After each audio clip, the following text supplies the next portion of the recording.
The questions about the uniqueness of Indonesian Islamic traditions requires an understanding of the history and also the culture of Indonesian Muslims. Indonesian Islamic tradition is unique given that Islam came to Indonesia from Middle East through peaceful way. So this is unique compared to the way Islam penetrate other areas in the world. Those people who came to Indonesia to introduce Islam were traders, merchants, not warriors. So they came to see Indonesian people through peaceful means and also in very fashion way. Indonesia is a country which has a long history of its own indigenous traditions. So when Islam arrives there in the 13th century, everywhere in Indonesia, in the whole archipelago, it encounters local traditions. And part of the interest of the history of Islam in Indonesia is the way in which those local traditions and Islamic forces interact. They married local people, they interact with them, they live with local communities so that Islam become part of Indonesian culture.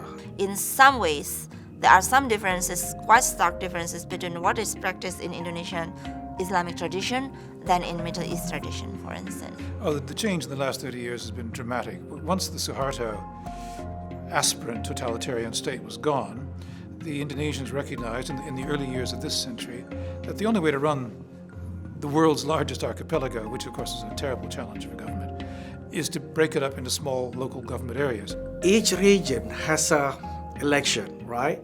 At the provincial level, at the district level, even at the national level. Indonesian governments underneath the provincial level can make quite significant laws about public order.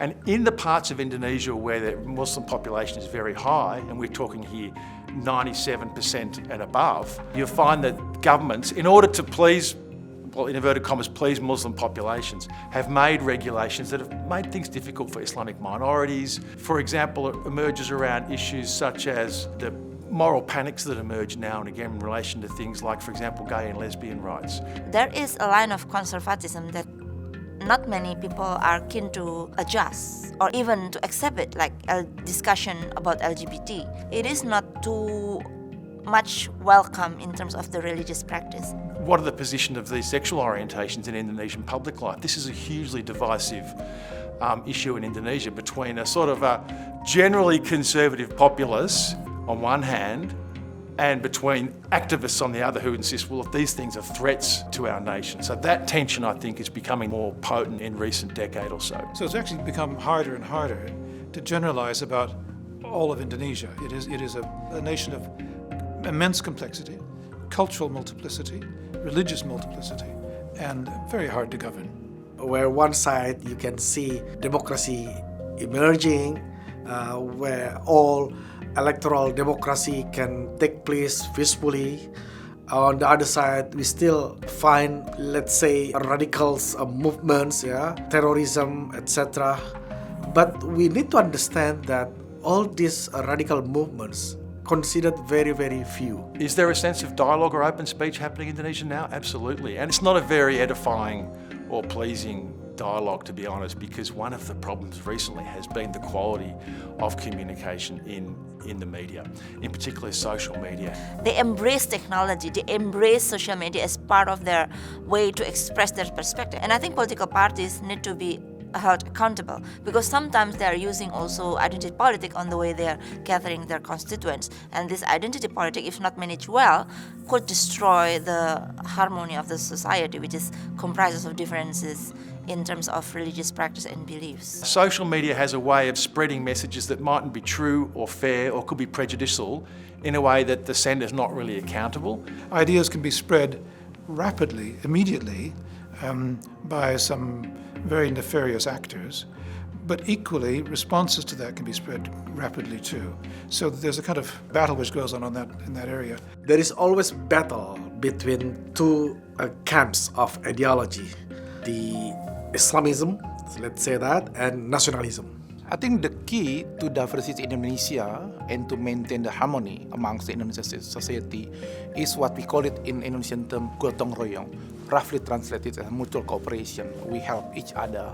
That's the key for our harmony, and I think Indonesians should be proud of it. We are keen to boost our international democratic profile further, and also we want to promote our educational system as the best way to teach Islam, to teach religion. So the government trying to focus more on the Indonesians multicultural in the education system, in the culture. So they put it into books from the level of primary school up to the high level education. We have a program called Islam Moderate, moderation of Islam. So what we want to emphasize here that as a Muslim, we need to find a middle way. We are religious, but not to that extreme, either to the left wing or to the right wing. So we are just in the middle. Indonesia's education system, I think, is kind of well placed to deal with that because the strategies, they're not new things in Indonesia. They're already on the agenda. They've been on the agenda for quite a long time, this idea of an Islamic education that's inclusive. Many scholars are in doubt whether a democracy can be sustained in a Muslim country, and Indonesia has proven otherwise. More and more Muslim scholars from Indonesia now go around the world.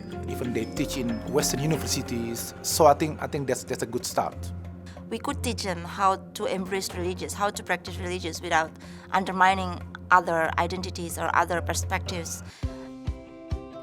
Faith Center at Monash University invited me to come to Melbourne to deliver a talk on political Islam in Indonesia. This topic is a very much interest among many audience here in Australia. Having this kind of program, I'm really grateful that I could see students and professors and discuss with them.